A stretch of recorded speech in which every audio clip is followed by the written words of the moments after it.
Hello बच्चों, good morning मेरे प्यारे बच्चों। मैं आपका मैथ टीचर राकेश सर। जी हाँ, आज आप लोग के लिए एक न्यू स्पेशल टॉपिक लाए हैं बच्चों, जिसका नाम है लीनियर प्रोग्रामिंग। जी हाँ, लीनियर प्रोग्रामिंग प्रॉब्लम, अर्थात एक प्रोग्राम है और उसी प्रोग्राम को हम लोग प्रॉब्लम के रूप में जानेंगे बच्चों। एक्चुअली यह जो है एक ऐसा सिस्टम है जो सबसे पहले तो यह कंप्यूटर का पार्ट बना था बच्चों। उसके बाद इसका यूज सिखाने के लिए बच्चों मैथमेटिक्स में लाया, और आज हम लोगों को पढ़ना है लीनियर प्रोग्रामिंग। प्रॉब्लम के रूप में भी देखेंगे।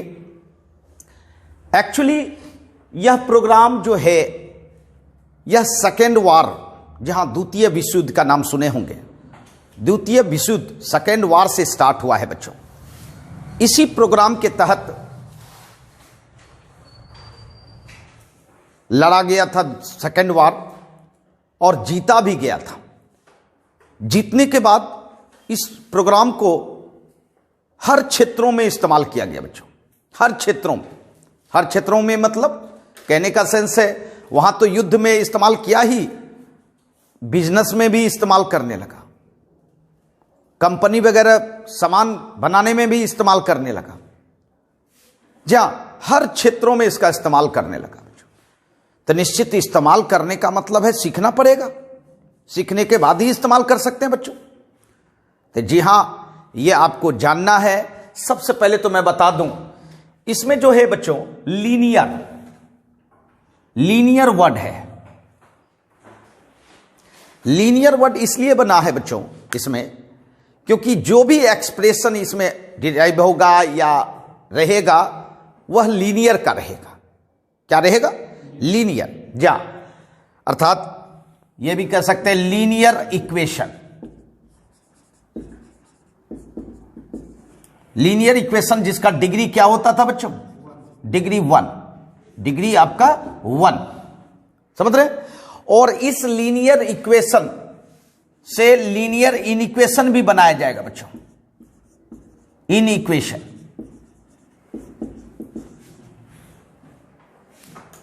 इसका मतलब समझिए, यहां जो कंडीशन रहेगा लीनियर इक्वेशन का तो रहेगा ही, लेकिन लीनियर इक्वेशन के साथ साथ किसका रहेगा? लीनियर इनइक्वेशन का। लीनियर इनइक्वेशन इन 2 वेरिएबल। आपके सिलेबस में 2 वेरिएबल हैं बच्चों, लेकिन हायर क्लास में जाओगे तो 3 वेरिएबल भी बनता है बच्चों। तो आप जानिए लीनियर इक्वेशन को तो आप मैथमेटिकली सॉल्व कर लेते हैं, बच्चों लीनियर इक्वेशन को। बट लीनियर इनइक्वेशन को आपने प्रीवियस क्लास में पढ़ा होगा, 11th क्लास में बच्चों। 2 वेरिएबल को हम लोग जब भी सॉल्यूशन करते हैं ग्राफ विधि द्वारा। किसके द्वारा? ग्राफ के द्वारा। जी हां, तो यहां भी आपको ग्राफिकल सॉल्यूशन मिलने जा रहा है। ग्राफिकल सॉल्यूशन मतलब ग्राफ के द्वारा आप सॉल्यूशन करेंगे। किसके द्वारा बच्चों? ग्राफ के द्वारा। तो मैं बताना यही चाहता हूं कि आपको लीनियर प्रोग्रामिंग जो प्रॉब्लम यहां बनानी है यहां मैथमेटिकल सॉल्यूशन नहीं मिलेगा, ग्राफ के द्वारा सॉल्यूशन करना होगा। और किसका ग्राफ ड्रॉ करना होगा? लीनियर इनइक्वेशन का। और लीनियर इनइक्वेशन का ग्राफ किसके द्वारा होगा? लीनियर इक्वेशन के द्वारा। इसीलिए बच्चों मैंने पहले लीनियर इक्वेशन बोला, उसके बाद लीनियर इनइक्वेशन बोला बच्चों, क्योंकि लीनियर इक्वेशन के बाद ही आप क्या बना सकते हो? लीनियर इनइक्वेशन का ग्राफ बना सकते हो। मेरी बात समझ रहे? अब यह समझना है कि इसमें होता क्या है। मैं आपको एक छोटा सा पहले एग्जाम्पल से समझाना चाहता हूं, सिर्फ एग्जाम्पल से। देखिए, मान लीजिए कि कोई व्यक्ति अपना एक कंपनी खोलना चाहता है, और वह कंपनी में इन्वेस्ट करता है, मान लीजिए 50,000 रुपया, एक एग्जाम्पल से मैं समझा रहा हूं, 50,000 इन्वेस्ट करता है, ठीक। यह कंपनी दो तरह का वस्तु बनाती है, मान लीजिए कितने तरह का, दो तरह का, क्योंकि बच्चों हमने कहा आपको कि आप कितना वेरिएबल का ये सॉल्यूशन करेंगे, दो वेरिएबल का, इसलिए दो ही तरह का मैक्सिमम बना सकते हैं आप अपने सिलेबस के अनुसार। जब आइए हायर क्लास में जाइएगा बच्चों, तो वहां 3 तरह का भी, 4 तरह का भी, इनफाइनाइट तरह का भी बनता है बच्चों, मेरी बात समझ रहे हैं ना जी हाँ। लेकिन यहां समझना है, चलिए 2 तरह का। तो यह इन्वेस्ट जो करता है, यह दो तरह के वस्तु को बनाता है। सपोज कीजिए एक वस्तु है टेबल, टेबल क्या बनाता है, वो टेबल बनाता है, और दूसरा वस्तु मान लीजिए चेयर बनाता है। समझ में आ रही है मैं क्या कर रहा हूं? कंपनी है, इसने कंपनी खोला एक व्यक्ति ने, और उस कंपनी में उसने इन्वेस्ट कितना किया, क्या सब बनाने के लिए, टेबल एंड चेयर बनाने के लिए, समझना है बिल्कुल। उसके बाद टेबल एंड चेयर बनाने के लिए इन्वेस्ट किया बच्चों, तो निश्चित तौर पर टेबल बनाने में खर्च होगा, कॉस्ट लगेगा, कॉस्ट लगेगा। तो जी हाँ बच्चों, सपोज कीजिए कि एक पीस बनाने में मान लीजिए इसका जो है 1000 रुपीज लगता है पर पीस, कॉस्ट। ये क्या लगा बच्चों, कॉस्ट, समझिएगा। मतलब एक पीस बनाए कितना में, 1000 में, इसको एक कंपनी वाले इसको लगा, ठीक। और चेयर में जो है बच्चों, चेयर में जो कॉस्ट लग रहा है वह 500 रुपीज पर पीस, मतलब एक पीस में कितना लग रहा है, 500 रुपया। मेरी बात समझ रहे? उसके बाद जब यह बन के तैयार होता है, तो घर में रखने के लिए तो नहीं होता है, इसको क्या करता है, मार्केट में लाता है, बेचने के लिए लाता है, तो सेल करता है। तो निश्चित सेल या तो प्रॉफिट होगा या तो लॉस होगा, है ना। तो वह चाहता है क्या कि प्रॉफिट हो, मान लो 200 रुपीज पर पीस प्रॉफिट चाहता है, किससे, टेबल से। और चेयर से चाहता है 100 रुपीज पर पीस। अगर 50 दे देंगे तो थोड़ा सा ज्यादा, बहुत कम प्रॉफिट होगा, है ना। चलिए 100 रुपीज मानते हैं कि पर पीस उसको चेयर में कितना प्रॉफिट हो रहा है, 100 रुपीज। समझ में आ रही है मेरी बात? अब देखिए, अब अगर हम कहें कि यह बताया जाए कि इस 50,000 में कितना संख्या में टेबल बनाया जाए और कितना संख्या में चेयर बनाया जाए जो इसको प्रॉफिट मैक्सिमम हो जाए। बनाना है दोनों, बनाना है टेबल भी और बनाना है चेयर भी। मेरी बात समझ रहे हैं? मैंने क्या बोला, कितनी संख्या में टेबल बनाया जाए, कितनी संख्या में चेयर बनाया जाए जो मैक्सिमम प्रॉफिट, माना प्रॉफिट जो आ रहा है वह क्या हो जाए, मैक्सिमम। बिजनेस पर्पज से सोचा गया बच्चों। समझ रहे मेरी बात? कोई दिक्कत? अच्छा, अब बताइए कि क्या करना चाहिए। तो निश्चित तौर पर टेबल की संख्या जो है हम लोग किस रूप में लेंगे, वेरिएबल रूप में लेंगे। कहेंगे नंबर ऑफ टेबल जो है वह कितना बनाएगा, सपोज कर लिए x नंबर ऑफ टेबल, और नंबर ऑफ चेयर कितना बनाएगा भाई, y। देखिए आपका 2 वेरिएबल हुआ, 2 वेरिएबल। समझ रहे मेरी बात? अब देखिए मैं बता रहा हूं, अब देखिए इसका सिस्टम, ये तो हुआ आपका। अब यहां ये डिफिनिट है कि हम कितनी संख्या में बनाएं। कोई निश्चित कहा कि इतने प्रॉफिट चाहिए, डिफिनिट प्रॉफिट चाहिए, ये तो नहीं चाहिए। मैक्सिमम प्रॉफिट, जितना ज्यादा से ज्यादा हो सके। मेरी बात समझ रहे? तो इस तरह के सिस्टम को कहा जाता है लीनियर प्रोग्रामिंग। क्या बोला जाता है बच्चों? जी हां, अर्थात ये आपको मैक्सिमम चाहिए, मैक्सिमम प्रॉफिट, या कभी कभी क्या होता है मिनिमम कॉस्ट, कॉस्ट भी होता है, मिनिमम कॉस्ट।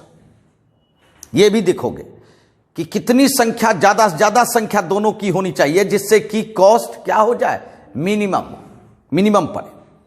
ऐसा भी होता है बच्चों। तो जी हां बच्चों, हम ये तो नहीं कहेंगे कि मिनिमम प्रॉफिट, कोई मिनिमम प्रॉफिट तो नहीं चाहता है, चाहता है क्या? नहीं।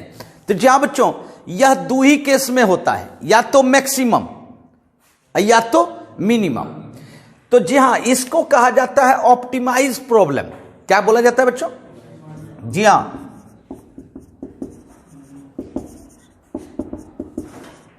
प्रॉब्लम। इसमें किसी भी प्रॉब्लम में अगर आपको रिजल्ट जो है मैक्सिमम या मिनिमम चाहिए तो उस तरह के प्रॉब्लम को क्या कहा जाता है? Optimization problem. जहां कि डिफिनिट नहीं है, डिफिनिट नहीं चाहता है कि हमको 100 रुपया ही प्रॉफिट चाहिए, हमको 10,000 भी प्रॉफिट चाहिए, ऐसा कुछ नहीं बिजनेस में। यह चाहता है कि मैक्सिमम। जैसे कि मान लो MCA या MBA स्टूडेंट को करवाता है और करवाने के बाद वह कंपनी ज्वाइन करता है तो उसको टारगेट दिया जाता है कि आप इतना, एक डिफिनिट किया जाता है कि इतना से आप कितना मैक्सिमम जा सकते हैं, और जितना आप मैक्सिमम जाओगे आपका सैलरी इंक्रीज करेगा। डिफिनिट नहीं रहता है कि आपको 5 ही लाख का सेलिंग करवाना है मंथली, ऐसा नहीं डिफिनिट रहता है। हां, एक लाइन दे दिया जाता है कि इतना से आप जहां तक जा सकते हो, जितना आपके पास कैपेसिटी है। मेरी बात समझ रहे हैं? जी हां, हर क्षेत्रों में क्या कर रहा हूं, यह हर क्षेत्रों में इस्तेमाल होने वाला चीज है बच्चों, किसी एक क्षेत्र में नहीं, हर क्षेत्रों में। इसीलिए बच्चों ये 12th क्लास में बच्चों को दिया जाता है, जिससे कि बच्चे इसको ज्ञान करें और अभी से समझना शुरू करें, जिसका प्रयोग वह अपने वर्किंग में कर सके। जैसे कि एक छोटा सा एग्जांपल दूं, कोई दुकानदार दुकान खोलता है, वह इन्वेस्ट करता है 2 लाख रुपया। क्या चाहता है वो? प्रॉफिट क्या चाहता है? कितना प्रॉफिट चाहता है? 5,000 की, 10,000 की, 50,000? कितना चाहता है? जितना ज्यादा से ज्यादा हो सके। मेरी बात समझ रहे हैं ना? जितना ज्यादा से ज्यादा। जी हां, तो ये बताइए कि वह कहीं चाहता है डिफिनिट? नहीं। तो वही तो लीनियर प्रोग्रामिंग हुआ, उसी को प्रोग्रामिंग कहते हैं। उसको क्या कहते हैं बच्चों?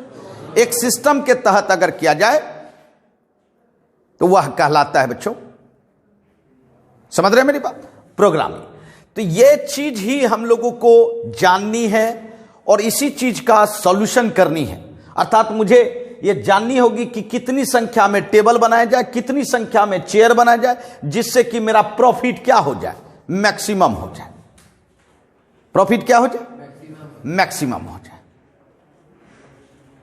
और इन्वेस्ट हम 50,000 करेंगे, 50,000 से 1 रुपया ज्यादा नहीं करने जा रहे हैं। मेरी बात समझ रहे हैं? तो जी हां, इसी चीज को जाननी है। तो आपको चलिए एक एग्जांपल से मैं समझाने का प्रयास किया बच्चों।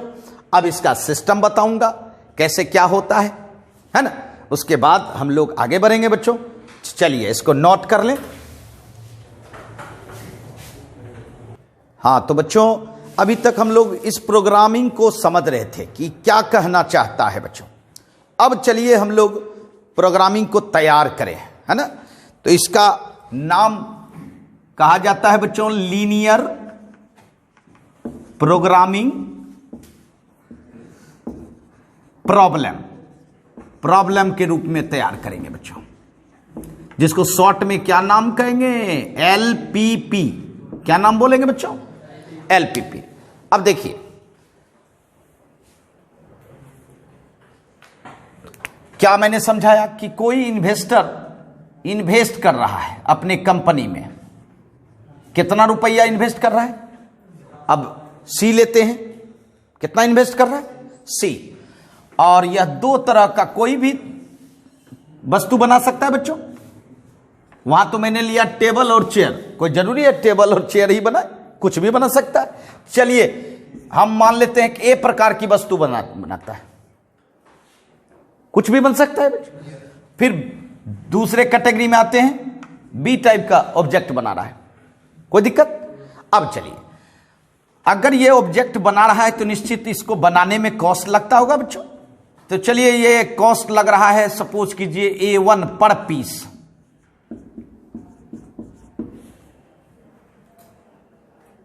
A1 पर पीस सपोज कीजिए, और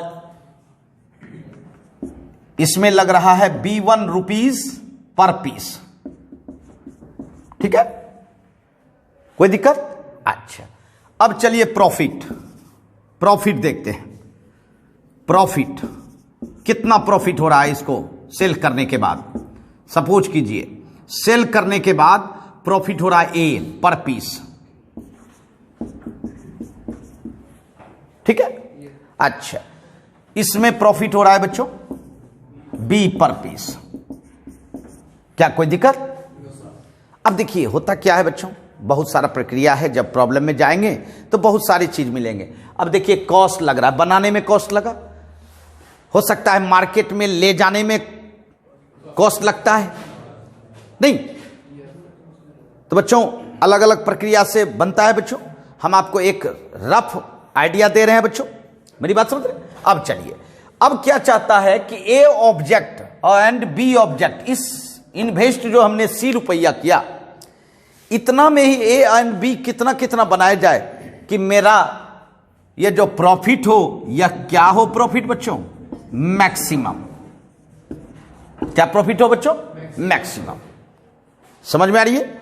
अच्छा, तो ये आपका सिस्टम है, अब यही हमको जानना है। तो आपको करना क्या होगा, देखिए आपको अब इसको मैथमेटिकल रूप लाना होगा, तब ना इसका सॉल्यूशन मिलेगा। मेरी बात समझ रहे हैं? क्या लाना होगा? जी हां, तो इसको कहते हैं mathematical formulation. Mathematical formulation son of LPP, माने लीनियर प्रोग्रामिंग प्रॉब्लम को अब कन्वर्ट कर रहे हैं किस रूप में? मैथमेटिकल रूप में। आइए, सबसे पहले आपको A ऑब्जेक्ट की संख्या माननी होगी, तो मान लेते हैं number of A type of object कितना? X मान लेते हैं, कोई दिक्कत? A टाइप का ऑब्जेक्ट कितना बना रहा है? X। और B टाइप का ऑब्जेक्ट कितना बनाएगा भाई? बिल्कुल Y। तो आपके पास दो वेरिएबल हो गया। अब चलिए, सबसे पहले उस एक्सप्रेशन को तैयार किया जाता है जिसका कि आपको मैक्सिमम या मिनिमम, मान लीजिए कि आपको अगर प्रॉफिट ही मिनिमम चाहिए, ऐसा भी होता है ना, कुछ लोग इंसानियत को रखते हैं बच्चों, वह ज्यादा प्रॉफिट नहीं कमाना चाहता है, कम से कम प्रॉफिट कमाना चाहता है, ऐसा भी होता है बच्चों, हो सकता है कि नहीं? जा मैक्सिमम या मिनिमम, जो चीज आपको चाहिए, जैसे कि आपको किसका मैक्सिमम मिनिमम चाहिए? प्रॉफिट का ना। तो चलिए ये बताइए, आप A ऑब्जेक्ट में कितना प्रॉफिट कमा रहे हो? एक पीस में ना कितना पीस बना रहे हो आप? X। तो कितना प्रॉफिट हो जाएगा A में? AX। इसका मतलब है AX होगा। फिर दूसरा देखिए, B टाइप में कितना प्रॉफिट हो रहा है? B। और कितना संख्या में बनाए हो तो कितना हो जाएगा? तो हम लोग BY क्या बनाए बच्चों? BY। तो क्या एक्सप्रेशन हो गया आपका? Z बराबर AX प्लस BY। इसी का आपको क्या चाहिए? मैक्सिमम या मिनिमम, किसी केस में मिनिमम भी चाहिए। तो जी हां बच्चों, इस लीनियर, यह देखिए क्या डिग्री का है? 1 डिग्री का है। यह क्या बना? लीनियर। क्या बना बच्चों? लीनियर। तो जी हां, लीनियर एक्सप्रेशन बनता है और वो किस नाम से पुकारा जाएगा? Objective function. किस नाम से? जी हां, इसका मतलब आपने क्या समझा कि जिस एक्सप्रेशन, जिस लीनियर एक्सप्रेशन का आपको मैक्सिमम या मिनिमम चाहिए, उस एक्सप्रेशन का नाम क्या पड़ता है बच्चों? Objective function. अब चलते हैं कंडीशन पे। कंडीशन क्या अप्लाई हुआ है इसको प्रॉफिट कमाने में, क्या आपको इसमें कंडीशन लगाना है? तो चलिए देखते हैं। कॉस्ट, एक पीस बनाने में कितना कॉस्ट लग रहा है? A1 rupees. और आप कितना बना रहे हो? A टाइप X बना रहे हो ना, तो इसका मतलब है कितना कॉस्ट पड़ जाएगा? A1X। ठीक, फिर दूसरा देखिए, बताइए दूसरा जो बी कैटेगरी है वह कितना बना रहा है, B1। इसका मतलब है ये क्या हो जाएगा, कितना ऑब्जेक्ट है, बी ऑब्जेक्ट कितना है आपका Y, तो इसका मतलब कितना हो जाएगा B1Y। इतना टोटल कॉस्ट लगेगा और आपके पास पैसा कितना है, कितना आपने इन्वेस्ट किया इसमें बनाने में, C। इसका मतलब है मैक्सिमम C से ज्यादा नहीं, C से कम लगा सकते हो। अगर कुछ बच जाता है तो अब मान लीजिए ऑब्जेक्ट पूरा नहीं हो पा रहा है, सपोज कीजिए कुछ और लगता मनी, कुछ और इन्वेस्ट करते तो पूरा होता, उस केस में आप यहां इक्वल टू C नहीं दे सकते हो। क्या हो सकता है, less than equal to C। क्या दे सकते हो, less than equal to C। मेरी बात समझ रहे हैं ना, कोई दिक्कत। तो जी हाँ बच्चों, यहां आपने अब देखिए मैक्सिमम आप C तक लगा सकते हो या C से कम लगा सकते हो, तो ये आपका हुआ। उसके बाद ये बताइए कि नंबर ऑफ ऑब्जेक्ट जो है वह तो हमेशा क्या हो सकता है, या तो 0 हो सकता है या पॉजिटिव हो सकता है, निगेटिव तो नंबर ऑफ ऑब्जेक्ट नहीं हो सकता है। इसलिए x greater than equal to 0 और दूसरा object y greater than equal to 0। ये हमेशा याद रखें कि जो आप ऑब्जेक्ट बना रहे हो, जो सामान बना रहे हो, वह हमेशा नॉन निगेटिव होगा। क्या होगा, नॉन निगेटिव, माने निगेटिव नहीं होगा, नॉन निगेटिव। मेरी बात समझ रहे हैं। तो जी हाँ, ये सारा आपका यहां जो है यह क्या है, कंडीशन है। ये क्या है, कंडीशन है। तो जी हाँ, इस कंडीशन को कहा जाता है सब्जेक्ट टू कांस्टेंट। क्या बोलते हैं बच्चों, सब्जेक्ट टू कांस्टेंट। जो भी कंडीशन है अप्लाई, मैक्सिमम प्रॉफिट या मिनिमम प्रॉफिट कमाने में, वह सब कहलाएगा सब्जेक्ट टू कांस्टेंट। तो जी हां बच्चों, ये तैयार हुआ आपका मैथमेटिकल फॉर्मुलेशन। क्या तैयार हुआ, माने एलपीपी का ये हुआ वर्ड स्ट्रक्चर और ये हो गया इसका मैथमेटिकल। अब जानिए इसी मैथमेटिकल का हम लोगों को क्या करना है बच्चों, सॉल्यूशन प्राप्त करना है। तो बच्चों देखिए होगा क्या, जो कंडीशन अप्लाई हुआ है सब्जेक्ट टू कांस्टेंट, जो कंडीशन अप्लाई हुआ है उसी कंडीशन का आपको ग्राफ ड्रॉ करना होगा और उस ग्राफ का क्या करना होगा, आपको उस ग्राफ से सॉल्यूशन प्राप्त करना होगा। और ऐसा सॉल्यूशन प्राप्त करना होगा, मतलब x और y का ऐसा मान प्राप्त करना होगा जिससे कि मेरा ऑब्जेक्टिव फंक्शन क्या हो जाए, मैक्सिमम अगर चाहिए तो मैक्सिमम हो जाए या मिनिमम चाहिए तो मिनिमम हो जाए। मेरी बात समझ रहे हैं जी हाँ। तो ये आपका एलपीपी का स्ट्रक्चर हुआ। अब मैं सिखाऊंगा कि इसका सॉल्यूशन आप कैसे करेंगे, है ना। चलिए नोट कर ले। हाँ तो चलिए अब हम लोग ग्राफिकल सॉल्यूशन करें। एक्चुअली मैथमेटिकल सॉल्यूशन तो हो ही नहीं सकता है, ग्राफिकल सॉल्यूशन होगा। ग्राफिकल सॉल्यूशन ऑफ एलपीपी क्यों नहीं हो सकता है, मैंने आपको समझाया कि जो आपने कंडीशन अप्लाई किया, जो आपका सब्जेक्ट टू कांस्टेंट बना, उसी का आपको ग्राफ ड्रॉ करना होगा और उसी से आपको सॉल्यूशन मिलने जा रहा है। तो देखिए बच्चों यहां गौर कीजिएगा, लेस देन इक्वल टू होने का मतलब है यह लीनियर इनइक्वेशन हो गया। क्या हो गया, लीनियर इनइक्वेशन। और कितना वेरिएबल का, 2 वेरिएबल का। लीनियर इनइक्वेशन जब भी होता है 2 वेरिएबल का, तो उसका सॉल्यूशन ग्राफ से ही प्राप्त किया जा सकता है, उसका मैथमेटिकल सॉल्यूशन नहीं प्राप्त किया जा सकता है। आइए हम लोग चलें अब सब्जेक्ट टू कांस्टेंट का ग्राफ ड्रॉ करने के लिए। आइए हमारे सामने क्या सब कंडीशन था। पहला कंडीशन क्या था, a1x plus b1y is less than equal to क्या, c, यही है ना। और दूसरा ये दोनों तो ऑलवेज आपको ये बताएगा कि हमारा रिजल्ट पॉजिटिव है। और देखिए गौर कीजिएगा, x greater than equal to 0, इसका मतलब x पॉजिटिव या 0, y greater than equal to 0, y positive या 0। तो एक बात बताइए, x पॉजिटिव, दोनों पॉजिटिव, x भी पॉजिटिव y पॉजिटिव किस क्वाड्रेंट में मिलता है, इसका मतलब है ये कन्फर्म हो जाए कि मेरा जो ग्राफ होगा उसका फर्स्ट क्वाड्रेंट ही रीजन लिया जाएगा। इन दोनों से ये हमेशा आपको ये अनुभव मिलेगा। इसका ग्राफ ड्रॉ करने की जरूरत नहीं है, सिर्फ ये समझना है कि मेरा जो रिजल्ट होगा वो किस में आएगा, फर्स्ट क्वाड्रेंट में, सेकंड में नहीं आएगा, थर्ड क्वाड्रेंट में नहीं आएगा, फोर्थ क्वाड्रेंट में नहीं आएगा, सिर्फ फर्स्ट क्वाड्रेंट के रीजन में आएगा। अब चलिए मेन ग्राफ किसका ड्रॉ करना है, इसका। तो देखिए बच्चों, यह लीनियर इनइक्वेशन है। आपको प्रीवियस क्लास में आपने इसका ग्राफ ड्रॉ किया था। देखिए सबसे पहले इसका सी निकालना है। आप सोच रहे होंगे सी क्या हुआ, तो जी हाँ बच्चों, सी होता है करस्पॉन्डिंग इक्वेशन। क्या होता है, हर इनइक्वेशन का अपना इक्वेशन होता है। तो अभी इसका करस्पॉन्डिंग इक्वेशन क्या होगा पता है, a1x plus b1y equal to C.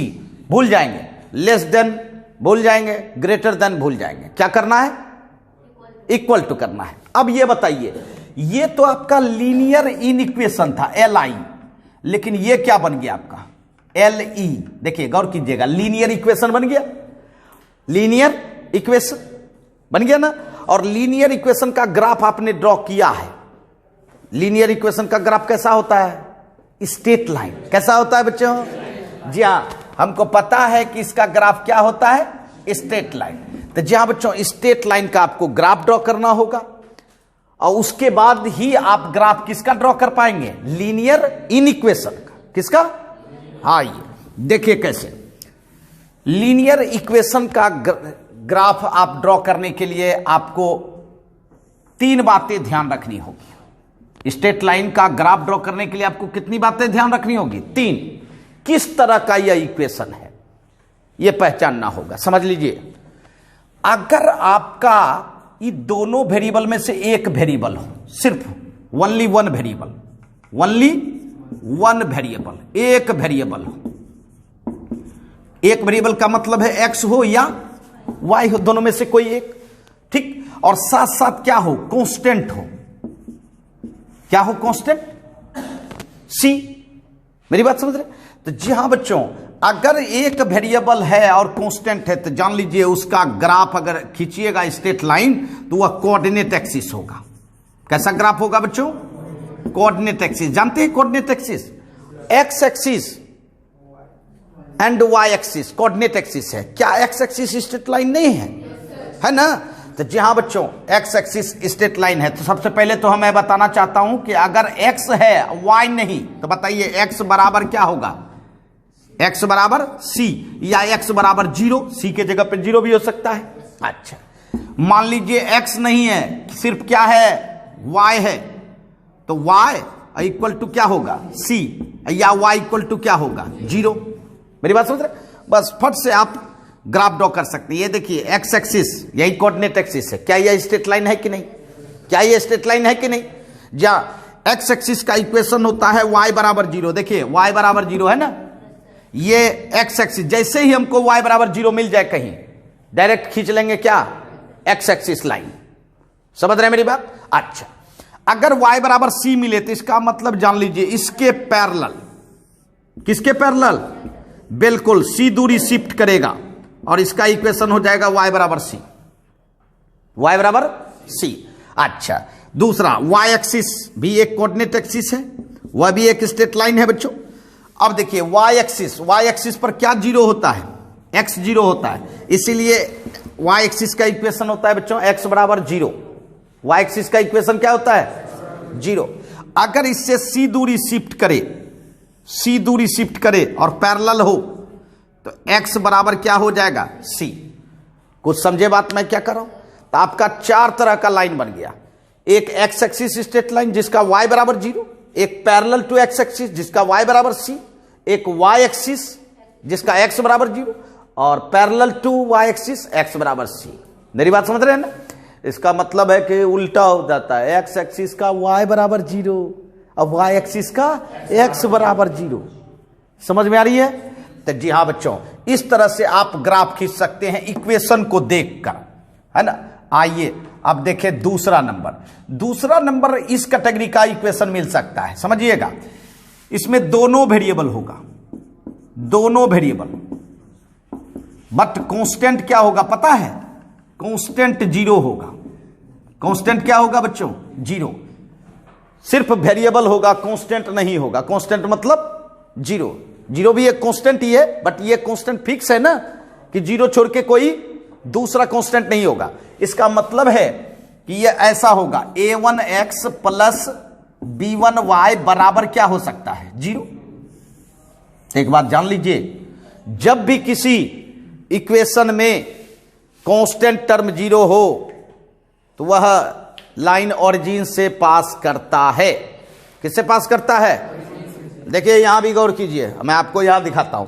y बराबर जीरो, y बराबर जीरो, यहां भी देखिए, यहां और जीरो है ना, जीरो है ना, कांस्टेंट जीरो है ना, तो देखिए ओरिजिन से पास किया है कि नहीं।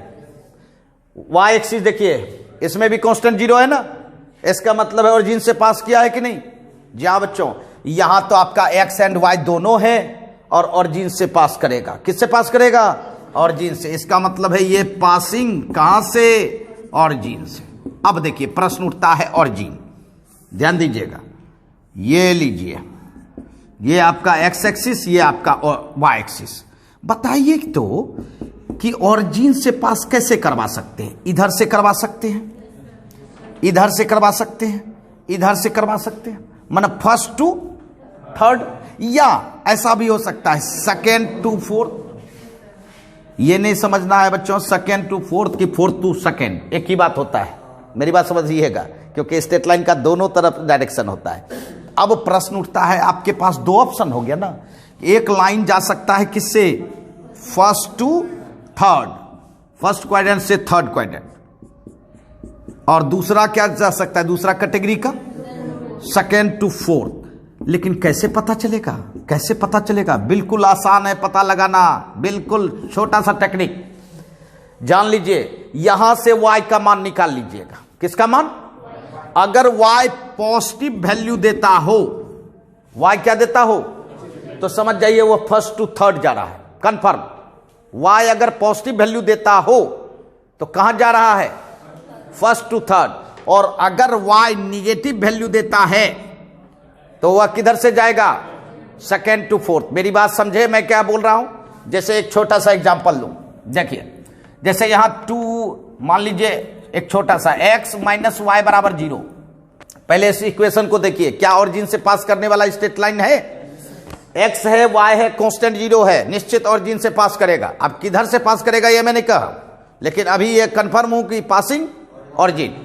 अब देखिए, अब पास करवाना है, किस क्वाड्रेंट से जा रहा है? चलिए y का मान निकालिए, इधर लाइए।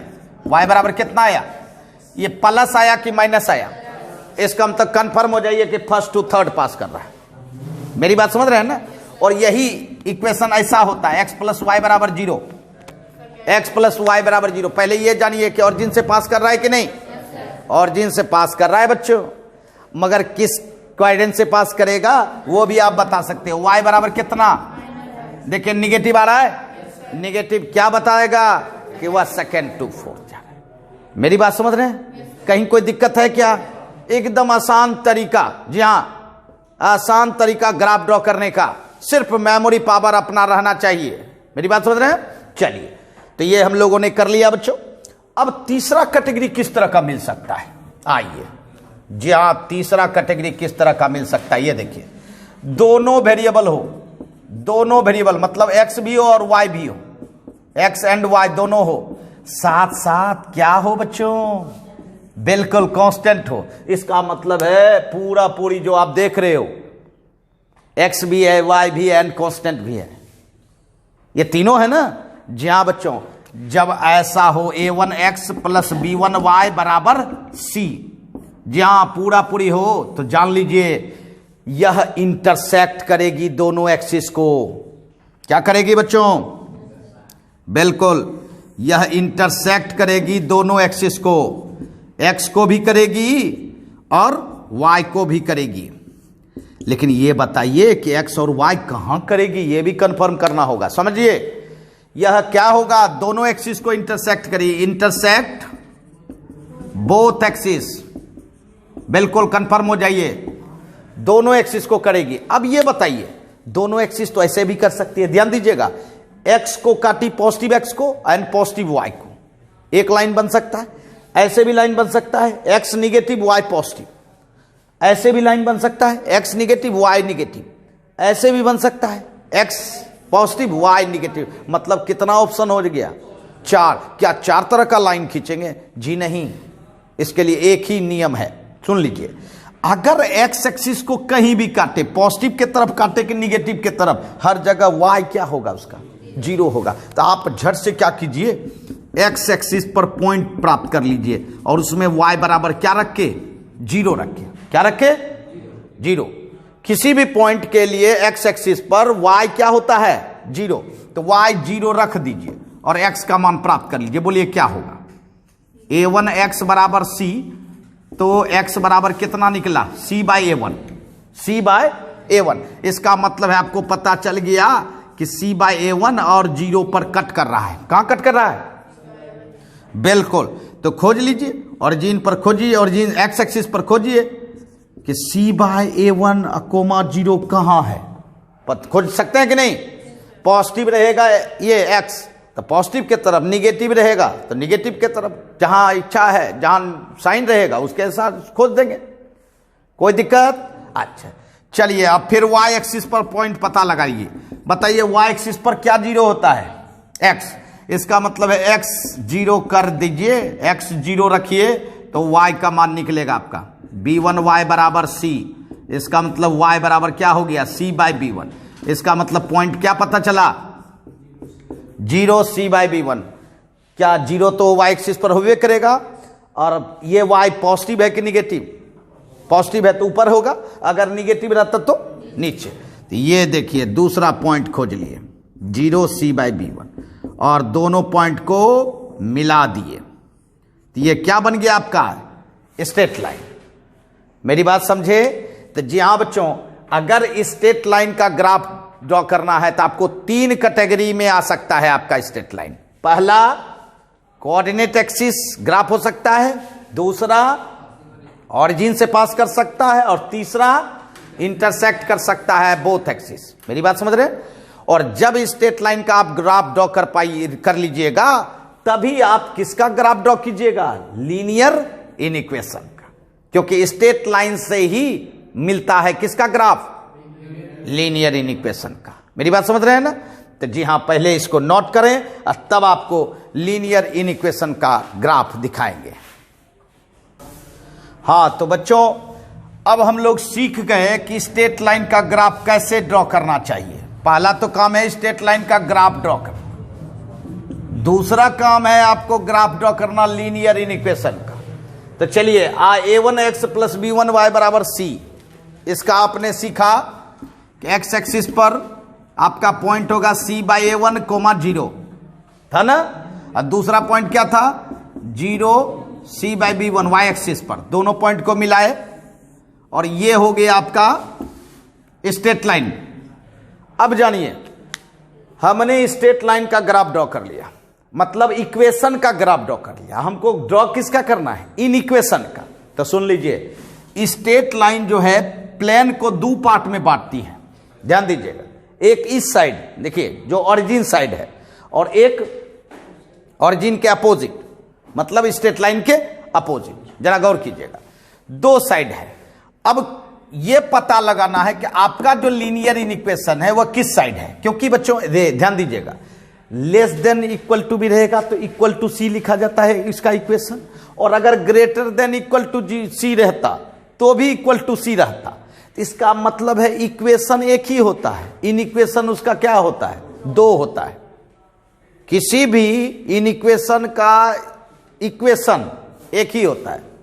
मेरी बात समझ रहे, अर्थात लेस देन का भी एंड ग्रेटर देन का भी। तो आप जानिए, अब आपका कौन साइड है, इस साइड प्लेन है कि उस साइड है, यह पता लगाना है। तो ध्यान दीजिएगा, देखिए गौर कीजिएगा, इस साइड जो प्लेन है इसमें कोई ऐसा पॉइंट है जिसको आप पहचानते हैं, बिल्कुल पहचानते हैं, कौन, ओरिजिन, क्योंकि ये परमानेंट पॉइंट है। और अगर कोई दूसरा भी पॉइंट आपको पता रहे तो आप इसका इस्तेमाल कर सकते हैं। तो आप क्या करेंगे, वह ओरिजिन इसमें रखेंगे, डालेंगे इन इक्वेशन में। क्या डालेंगे, ओरिजिन। चलिए, x के जगह पे क्या डालिएगा, जीरो, y के जगह पे क्या डालिएगा, जीरो, लेस देन c। तो zero plus zero less than c, zero less than c, समझिएगा, जीरो लेस देन सी। अगर ये सही रिजल्ट दिख रहा हो, क्या रिजल्ट दिख रहा हो, सही का मतलब समझे, अगर यहां मान लीजिए 0 है, सी के जगह पे 1 है, सही है कि गलत है बताइए? सही है, 1 बड़ा होता है ना, 0 छोटा होता है, सही रिजल्ट दे रहा। जी हाँ, 0 लेस देन 5 सही है कि गलत है? सही है, ये भी सही है, ये भी सही है, समझ रहे हैं? तो जी हाँ, अगर ट्रू हो तब तो ओरिजिन साइड ही आपका ये इन इक्वेशन है, और अगर फॉल्स रहेगा, फॉल्स कैसे समझेंगे? यहां देखिए 0 लेस देन अगर -1 रहे, यहां सी के जगह पे -1 रहता तो क्या सही है? 0 छोटा होता है -1 से? नहीं होता है। आई कह रहा है 0 छोटा है किससे? -1 से। ये फॉल्स है, ये गलत है, ठीक है। अच्छा, 0 लेस देन -5 क्या सही है? ये फॉल्स है। अगर हम कहें कि ये फॉल्स है तो इसका मतलब है तब आपका ये लेस देन किधर है? और जिन साइड नहीं है, तब क्या है? बाहर, आउटसाइड है, स्ट्रेट लाइन के आउट साइड है, ऑरिजिन के अपोजिट है। समझ में आई बात? तो जी हां बच्चों, आपको यह जानना होगा। तो इसलिए बच्चों मैं बता देना चाहता हूं कि अगर ट्रू रहे तो ऑरिजिन साइड लेना है आपको ग्राफ, और अगर फॉल्स रहे तो अपोजिट साइड ऑफ ऑरिजिन। कुछ समझे मेरी बात? अच्छा, अभी हम मान लेते हैं कि ये सही है, अभी हम मान लेते हैं, समझिएगा, अभी मैं मान लेता हूं कि ये क्या है? सही है। तो निश्चित तौर पर आपका किधर होगा? ऑरिजिन साइड होगा। किधर होगा? ऑरिजिन साइड होगा, होगा ना? तो ऑरिजिन साइड होगा तो इसका मतलब है कि ये तो पूरा हो जाएगा बच्चों। हो जाएगा कि नहीं? ये देखिए, ये हो जाएगा, ये हो जाएगा, ये ना हो गया। बट आप देखिए जरा, गौर कीजिएगा, मैंने इसके बगल में भी कुछ कंडीशन लगाया था। क्या लगाया था? First quadrant. फर्स्ट क्वाड्रेंट में कुछ रीजन दिख रहा है क्या? जी हाँ, उस रीजन को थोड़ा रंगाइए। ये देखिए, देख रहे हैं? तो जी हाँ, ये रीजन जो है, इसी रीजन का नाम होता है फिजिबल रीजन। क्या नाम है बच्चों? Feasible region.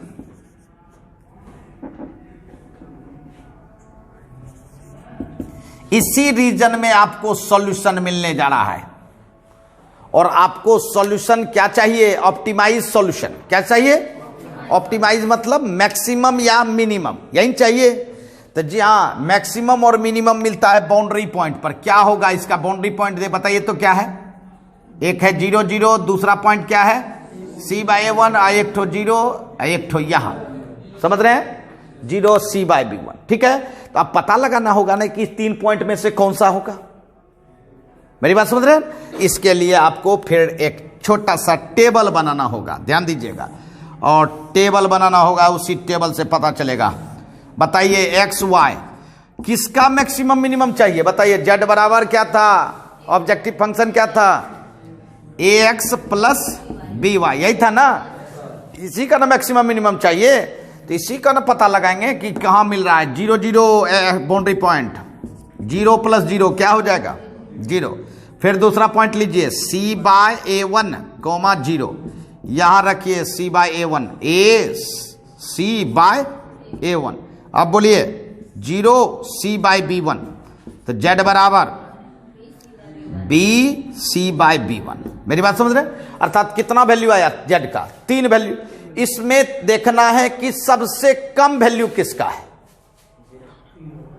अभी तो आपको पता नहीं चल रहा है बच्चों, क्योंकि लेटर में न है, तो इसमें इमेजिंग कर लेते हैं कि सबसे कम वैल्यू इसका है। ऐसे 0 का नहीं होता है बच्चों, ये बात याद रखिए। जनरली मान लीजिए है इसका किसी एक का, तीनों में से किसी एक का मिनिमम और किसी एक का क्या होगा? मैक्सिमम। तो इसका मतलब है कि आपको z मिनिमम कहां मिल रहा है? जरा देखिए, z मिनिमम क्या मिल रहा है? AC/A1। अभी इमेजिंग किए हैं हम, अभी हम क्या किए हैं? इमेजिंग, कल्पना किए हैं बच्चों। कहे कि लेटर में न है, लेटर का तो वैल्यू बता नहीं सकते हैं। तो अब किस पर मिला है? जरा देखिए, x बराबर C/A1, y बराबर 0। जी हाँ, और मैक्सिमम, मैक्सिमम कहां मिला है देखिए तो क्या मिला है, b c by b one. किस पर, x बराबर 0, y बराबर b c by b one, और sorry c by b one. y का ना मान बताइएगा, c बाय बी वन। आई बात समझ में, समझे कि नहीं? जी हाँ, तो सुन लीजिए, ये जो रीजन मिला ये बाउंडेड रीजन है बच्चों। बाउंडेड समझते हैं, चारों तरफ से घेरा हुआ रीजन। और जब चारों तरफ से बाउंडेड रीजन हो तो उसका मैक्सिमम और मिनिमम दोनों मिलता है। ध्यान दीजिएगा, अगर बाउंडेड रीजन है, बाउंडेड रीजन है तो उसका दोनों चीज मिलेगा। क्या सब चीज? मैक्सिमम भी मिलेगा और मिनिमम भी। अगर आपको मान लीजिए सिर्फ मैक्सिमम चाहिए तो मैक्सिमम बताइए, आपको अगर मिनिमम चाहिए तो मिनिमम बताइए, और अगर आपको दोनों चाहिए तो मैक्सिमम एंड मिनिमम दोनों बता दीजिए। जैसे मैंने बताया अभी, मैक्सिमम एंड मिनिमम दोनों ने बताया। समझ रहे? अच्छा, एक और बात, अगर अनबाउंडेड हो, अनबाउंडेड, अनबाउंडेड रीजन हो, समझिएगा अनबाउंडेड कहां मिलेगा, ध्यान दीजिएगा। यही अगर ट्रू नहीं लेते, फॉल्स हो जाता तो इस लाइन के अपोजिट हो जाता बच्चों। तो ये अनबाउंडेड रीजन है, जान लीजिए। अनबाउंडेड, बाउंडेड नहीं है। और अनबाउंडेड का मिनिमम होता है, मैक्सिमम नहीं। मैक्सिमम है और जान लीजिए कहां मिलेगा। अगर मान लीजिए सपोज कीजिए ये मिलता तो फर्स्ट रीजन तो यही होता, इतने दूर ना। इसका बाउंड्री दो ही पॉइंट होता। कौन सा? एक ए, दूसरा क्या होता? बी। और इसी पर आपको मिनिमम खोजना पड़ता। क्या खोजना पड़ता? मिनिमम। अर्थात क्या लिखेंगे मैक्सिमम के लिए? Maximum, maximum is not possible. Direct लिखना है, maximum is not possible, impossible. मेरी बात समझ रहे? मिनिमम एग्जिस्ट करेगा। कुछ समझे? कोई परेशानी? तो ये स्ट्रक्चर है सॉल्यूशन का। कोई दिक्कत? चलिए नोट कर लें बच्चों। हाँ, तो बच्चों जो हम लोगों ने सीखा अब उसका इस्तेमाल हम लोग प्रॉब्लम में कर सकते हैं। आइए देखिए, कहता है solve LPP, linear programming problem. और किसके द्वारा? ग्राफिकली। ऐसे भी नहीं भी कहता ग्राफिकली, तो ग्राफिक के ही द्वारा सॉल्यूशन होती है ना। तो चलिए सॉल्यूशन करते हैं, इसका सॉल्यूशन करते हैं। We have to solve LPP by graphically. कैसे सॉल्व करेंगे? ग्राफ के द्वारा। तो मैंने आपको बताया था ग्राफ किसका ड्रॉ होता है? जो कि कंडीशन हो। अब कंडीशन कौन होता है? Subject to constant. तो देखिए क्या सब कंडीशन है। पहला कंडीशन क्या है? x plus y less than equal to कितना? 4। पहला यही ना लीनियर इक्वेशन है। दूसरा क्या है? x greater than equal to 0। और तीसरा क्या है? कोई दिक्कत? अब चलिए, सबसे पहले तो मैंने आपको समझाया था कि ये जो x, y और पॉजिटिव है, इसका मतलब आप समझ जाइए, फर्स्ट क्वाड्रेंट में आपको रीजन खोजना है। कहां लेना है? ठीक है, इसका मतलब वो उसका ग्राफ तो ड्रॉ ही नहीं करना है। ठीक, अब देखिए, अब इस लीनियर इक्वेशन का ग्राफ ड्रॉ करना है। तो इसको पहले इक्वेशन बनाएंगे। क्या बनाएंगे? तो इसको क्या लिखते हैं? सी मतलब कॉरस्पॉन्डिंग इक्वेशन, संगत समीकरण। इसका क्या होगा? x plus y equal to 4। अच्छा ये बताइए, अगर ग्रेटर देन इक्वल टू 4 रहता तो उसका इक्वेशन क्या होता? यही होता, x plus y equal to 4, यही होता। मैंने समझाया ना कि एक इक्वेशन का दो इन इक्वेशन बनता है, एक लेस देन और दूसरा ग्रेटर देन। हमेशा याद रखिए। अब बताइए, यह तो इक्वेशन हो गया, तो स्ट्रेट लाइन हो गया। अब इसको पहचान के आप ग्राफ खींचिए स्ट्रेट लाइन का। पहले बताइए, x है, y है एंड कांस्टेंट है, माने दोनों वेरिएबल एंड कांस्टेंट। बताइए कैसा ग्राफ होगा? Intersect both axis, intersect x को भी काटेगी और तो x एक्सिस पर पॉइंट निकालना होगा ना। तब बताओ x एक्सिस पर क्या जीरो होता है भाई? y जीरो रख के x का मान निकाल सकते हैं। तो हमारा पॉइंट पता चल गया। क्या पॉइंट हो गया? 4 0। मतलब x एक्सिस पर पॉइंट कहां काट रही है? 4 0। चलिए y एक्सिस पर, y एक्सिस पर क्या जीरो होता है भाई? x 0 रखिए, y इक्वल टू कितना? 4। चलिए दूसरा पॉइंट क्या निकल गया, वाई एक्सिस पर कहां काट रही है, 0,4, बस और कुछ नहीं। अब स्ट्रेट लाइन का ग्राफ ड्रॉ कर सकते हैं, चलिए ड्रॉ करते हैं। आप ग्राफ पेपर में भी ड्रॉ कर सकते हैं, कोई परेशानी नहीं है।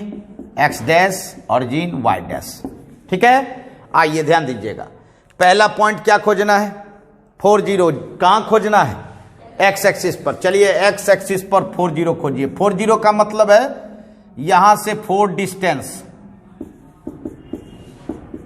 नाप के खोजिए या बिना नापे के खोजिए, ठीक है। अगर ग्राफ पेपर होगा तो नाप के मेजरमेंट करना है बच्चों। अच्छा, अब चलिए वाई एक्सिस पर 0,4 तो ऊपर होगा कि नीचे, ऊपर पॉजिटिव है ना, तो चलिए यहां से 4 लेना है, 0,4, ये बी पॉइंट मिल गया आपका।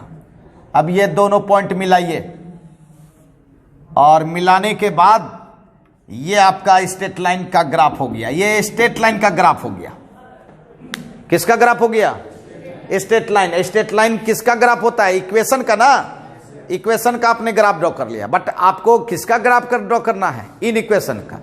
तो इन इक्वेशन का ग्राफ प्लेन होता है, क्या होता है, प्लेन। तो प्लेन बताइए, यह स्ट्रेट लाइन 2 प्लेन बनाती है ना, एक ओरिजिन के साइड, एक ओरिजिन के अपोजिट। अब पता लगाना है कि किस साइड है।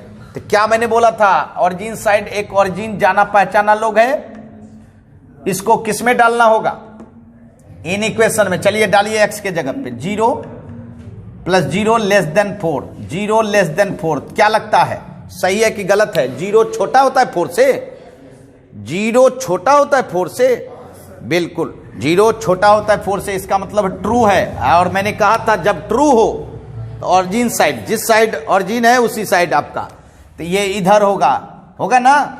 लेकिन ये क्या कह दिया है बगल में, फर्स्ट क्वाड्रेंट, इसका मतलब है आपको पूरा रंगाने की जरूरत नहीं है, सिर्फ कहां तक रंगाइए, ये देखिए फर्स्ट क्वाड्रेंट तक रंगाइए, ये देखिए, इतने दूर न रंगाइए। ट्रायंगल जो बन रहा है दिख रहा है, दिख रहा है कि नहीं, जी हाँ। तो ये रीजन में ही आपको सॉल्यूशन मिलेगा, इसी रीजन में सॉल्यूशन मिलेगा, जिसलिए इसको क्या कहा जाता है, फिजिबल रीजन, क्या बोलते हैं, जी हाँ। लेकिन आपको क्या चाहिए, ऑप्टिमाइज, क्या चाहिए, तो ऑप्टिमाइज तो बाउंड्री पॉइंट पर मिलेगा। चलिए बताइए पहला बाउंड्री पॉइंट क्या है, दूसरा, तीसरा।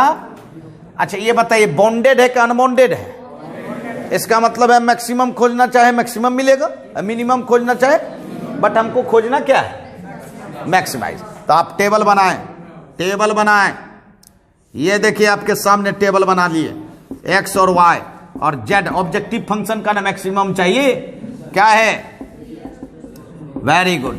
बताइए पहला पॉइंट क्या लीजिएगा, 0 0 0 + 0 क्या होगा, 0। दूसरा पॉइंट 40, जेड बराबर 4 × 12 0। फिर तीसरा पॉइंट 0 4 16। अब इसमें देखिए कौन मैक्सिमम दे रहा है, वैल्यू देखिए पता चल रहा है, एक है 0, एक 12, एक 16, कौन है, 0 4। ओ अच्छा ये बता रहे हैं, अरे पहले तो वैल्यू बताओ ना कि कौन मैक्सिमम हुआ, ये न हुआ मैक्सिमम, इसका मतलब है और मैक्सिमम किस पर मिल रहा है, x बराबर 0, y बराबर 4। तो जी हाँ, z मैक्स हमारा 16 आ रहा है बच्चों, 16, और किस पर आ रहा है, x बराबर 0, y बराबर 4। आई बात समझ में। अगर मिनिमम कहता तो 12 होता कि 0 0 होता, 12 से भी कम है ना 0, 12 से कम है ना 0, है ना, तो 0 होता ना, 12 छोटा होता है 0 से, क्या नहीं ना, इसका मतलब है 12 से छोटा है 0, तो मिनिमम होता है यहां 0। जो मिनिमम रिजल्ट देखेंगे वही देंगे, मेरी बात समझ रहे। वहां तो हमने इमेजिंग किया था ना बच्चों, वहां इमेजिंग किया था कि वो मिनिमम और वो मैक्सिमम, अब सवाल तो आपको बता देगा, कंफर्म समझ गए हैं। और अगर ये अनबाउंडेड होता, अनबाउंडेड रीजन होता तो सिर्फ मिनिमम होता, कोई दिक्कत। चलिए देखिए कितना देर में बन गया, चलिए नोट कर ले। हाँ तो बच्चों आपने फर्स्ट क्वेश्चन बनाया बच्चों, आइए अब सेकंड प्रॉब्लम देखें क्या कहता है, सॉल्व करना है एलपीपी को, और इसमें कह रहा है मैक्सिमाइज एंड मिनिमाइज, मतलब दोनों चाहिए, दोनों चाहिए। किसका, ऑब्जेक्टिव फंक्शन का। z बराबर क्या है आपका 4x प्लस वाई, और कंडीशन क्या है आपका, देखिए कंडीशन में भी कुछ बढ़ोतरी है लगता है, x plus y less than equal to 50, 3x plus y less than equal to 90, और ये तो रहेगा ही x greater than equal to 0, y greater than equal to 0। चलिए ग्राफ ड्रॉ करना है, सॉल्यूशन प्राप्त करना है।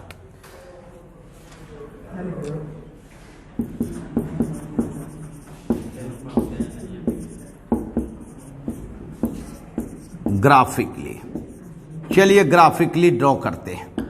आइए ग्राफ के द्वारा, किसका ग्राफ ड्रॉ करते हैं, जिसमें कंडीशन लगा हुआ रहता है बच्चों।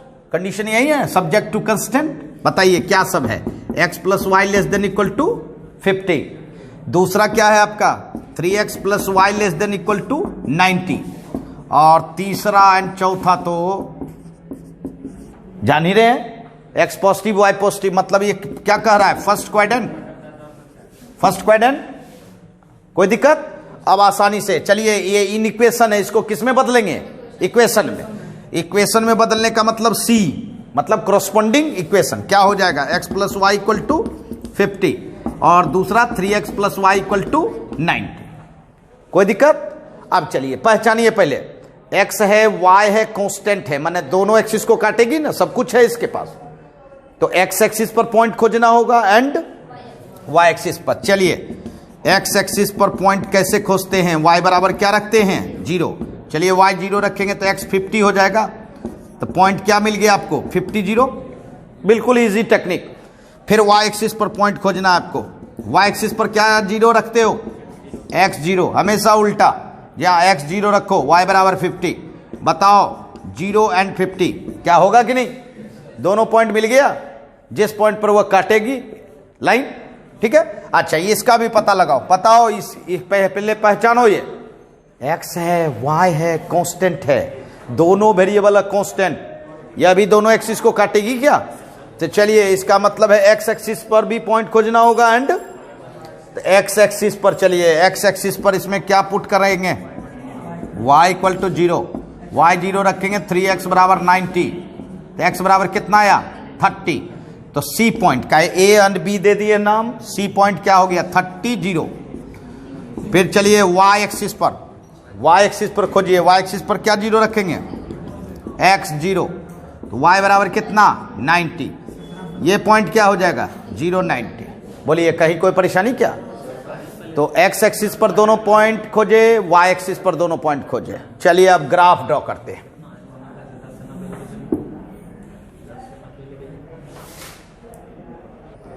हाँ तो x axis and y axis,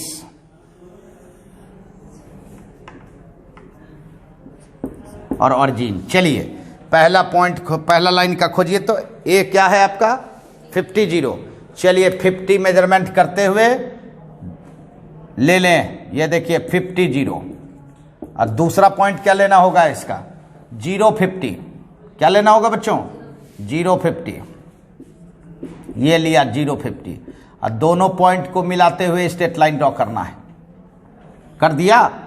यह स्ट्रेट लाइन आपका है x प्लस वाई बराबर 50। अब यह पता लगा लो कि इसका ऑरिजिन साइड है कि नहीं है, तब बाद में दूसरा का ग्राफ ड्रॉ करेंगे। ऑरिजिन साइड के लिए 0 0 सब्स्टिट्यूट करना होगा ना, चलिए इन इक्वेशन में 0 plus 0 less than 50, 0 less than 50 क्या लगता है, 0 छोटा होता है 50 से, 0 छोटा होता है 50 से, 0 छोटा होता है 50 से, हाँ इसका मतलब है ट्रू है, तो इसका मतलब इसी साइड है, अभी रंगाना नहीं है, सिर्फ ये देख लेना है कि आपका ऑरिजिन साइड है, ठीक है। अब चलिए दूसरा, अब दूसरा लाइन का खींचे, बताइए दूसरा लाइन का सी पॉइंट कहां है 30 0, एक्स एक्सिस पर 30 0 कहां हो सकता है, क्या 50 से कम हो सकता है, 50 से ज्यादा हो सकता है, सोचिए तो 50 जो है 50 से 30 कम होता है कि ज्यादा होता है, कम होता है, तो बिल्कुल 50 से नीचे ले, और अगर मेजरमेंट करने वाली बात हो तब तो कोई टेंशन ही नहीं है। ऐसे ये अंदाज रखना है कि आपका जो है आगे वाला पॉइंट है उससे कम है कि ज्यादा है, अब बोलिए 0 90, वाई एक्सिस पर 0 90, क्या लगता है आपको? ये जो 50 हमने दिया है क्या उसके ऊपर है कि नीचे होगा? निश्चित ऊपर होगा, 90 है ना। तो चलिए थोड़ा सा लाइन को वाई एक्सिस को और बढ़ा दे और यहां 90 खींच ले, 0 90। अब इस दोनों पॉइंट को मिलाइए, ठीक है। इसका इक्वेशन बताइए कितना है? x 3x plus y equal to 90 हो गया। अब इसका भी पता लगा ले, समझिएगा, इसका भी पता लगाएं कि इधर सेटिस्फाई कर रहा है का अपोजिट। 0 0 रखें इसमें, 3 into 0 plus 0 less than 90, 0 less than 90। क्या सही है कि गलत है? 0 छोटा होता है 90 से, छोटा होता है जी हाँ, ट्रू है। और एक बात राज बता दे, अगर लेस देन होगा ना, जनरली लीनियर इक्वेशन में अगर लेस देन रहेगा तो हमेशा उसी साइड होगा जिधर की ऑरिजिन होगा, और ग्रेटर देन रहेगा जनरली तो हमेशा अपोजिट होगा। मतलब साइन से भी कह सकते हैं, ठीक है। चलिए तो बताइए 0 सेटिस्फाई कर गया, इसका मतलब ऑरिजिन साइड। जरा सा गौर कीजिएगा, ये कह रहा है इधर, दोनों का कॉमन रीजन खोजना है। क्या करना है? ये देखिए, ये लाइन क्या कहा था इधर, ये लाइन क्या कहा था इधर। बताइए दोनों का कॉमन रीजन क्या दिख रहा है? कॉमन रीजन क्या दिख रहा है? बोलिए, नहीं समझ में आ रहा है? ये लाइन है ना, इस लाइन के इस साइड है बच्चों, ठीक। ये लाइन कहा इस साइड है, तो दोनों का कॉमन रीजन यही दिख रहा है जी। नहीं दिख रहा है? कॉमन रीजन दिख रहा है कि नहीं? अब इसमें कॉमन जो फर्स्ट क्वाड्रेंट में आए, जो किस में आए? फर्स्ट क्वाड्रेंट में, उस रीजन को लेना है। तो इसमें बताइए ये जो है फर्स्ट क्वाड्रेंट में कौन आ रहा है? ये ना, यही आ रहा है ना। तो बताइए ये आपका फिजिबल रीजन मिला। अब इसमें आपको ऑप्टिमाइज सॉल्यूशन निकालना है। तो बताइए 4 पॉइंट है बाउंड्री। कितना पॉइंट? तो बताइए पहला पॉइंट क्या है आपका, दूसरा पॉइंट और तीसरा पॉइंट पता नहीं, जहां दोनों लाइन क्रॉस कर रही है। पता लगाना होगा। कैसे पता लगाओगे? बिल्कुल, दोनों इक्वेशन को सॉल्व कर दीजिए। कहीं भी रफ में कर सकते हैं आप, कहीं भी कर सकते हैं। देखिए ध्यान दीजिएगा, x प्लस वाई बराबर 50 और 3x प्लस वाई बराबर 90 माइनस कर दो, कट गया। माइनस 2x बराबर माइनस 40, x बराबर 20 और x अगर 20 है तो y बराबर 30। देखिए पता चल गया आपका पॉइंट। क्या सब पता चला? 20 30 पता चल गया बच्चों, 20 30। बस अब खाली मैक्सिमम देखना है, मिनिमम देखना है। चलिए टेबल बनाना है, टेबल बनाना है बच्चों। x और y और z क्या था आपका? 4x plus y। z क्या था आपका? इसी का ना मैक्सिमम मिनिमम चाहिए। तो बताइए पहला पॉइंट क्या है? 0 0, तो z बराबर 0 प्लस 0 कितना? 0। दूसरा पॉइंट दे बताइए 30 0, 30 कितना? 30 रखिए, 4 3 12 120 और 0 मतलब 120 हो गया। तीसरा बताइए 20 30, 20 20 चौक 80, 80 प्लस 30 कितना हो जाएगा? 110। समझ रहे हैं ना? अच्छा फिर 0 50, 0 50, 0 50, तो 0 और 50 मतलब 50। अब इसमें वैल्यू में देखिए तो कौन है मैक्सिमम और कौन है मिनिमम? क्या दोनों चाहिए आपको? 120 आपका मैक्सिमम है, यही ना। इसका मतलब है जेड मैक्स हो गया आपका 120 और किस पर हो गया? x बराबर 30 और y बराबर 0। अब मिनिमम देखिए तो z बराबर 0, ये मिनिमम दिख रहा है। इसका मतलब है z मिनिमम आपको दिखाई पड़ा 0 और किस पर? x बराबर 0 और y बराबर 0। मेरी बात समझे? कोई दिक्कत? तो यहां हमारे सामने दो लीनियर इक्वेशन था, दोनों का ग्राफ ड्रॉ करके जो कॉमन रीजन हुआ उसका सॉल्यूशन हो गया। और अगर 3 लीनियर इक्वेशन रहता तो क्या होता? तीनों का ग्राफ होता, तीनों में जो कॉमन होता वह सॉल्यूशन होता। मेरी बात समझ रहे? बिल्कुल कम समय में यह सॉल्यूशन आप प्राप्त कर सकते हैं। और आपके बोर्ड में यह लॉन्ग क्वेश्चन पूछा जाएगा बच्चों इसलिए निश्चित तौर पर इस पर प्रैक्टिस करें और बिल्कुल आसानी से आप इसको बना सकते हैं। नोट कर लें। हाँ, तो बच्चों आज मैंने आप लोगों को एलपीपी, जी हाँ, एलपीपी का कंसेप्ट भी दिया, साथ साथ उसके प्रॉब्लम का भी डिस्कशन किया बच्चों, किस तरह से आप कम समय में, जी हाँ, कम समय में इसका सॉल्यूशन ग्राफ विधि द्वारा निकाल सकते हैं। बिल्कुल आप लोगों के लिए काफ़ी इंपॉर्टेंट है और यह हर साल आपके एग्जामिनेशन में पूछी जाती है बच्चों।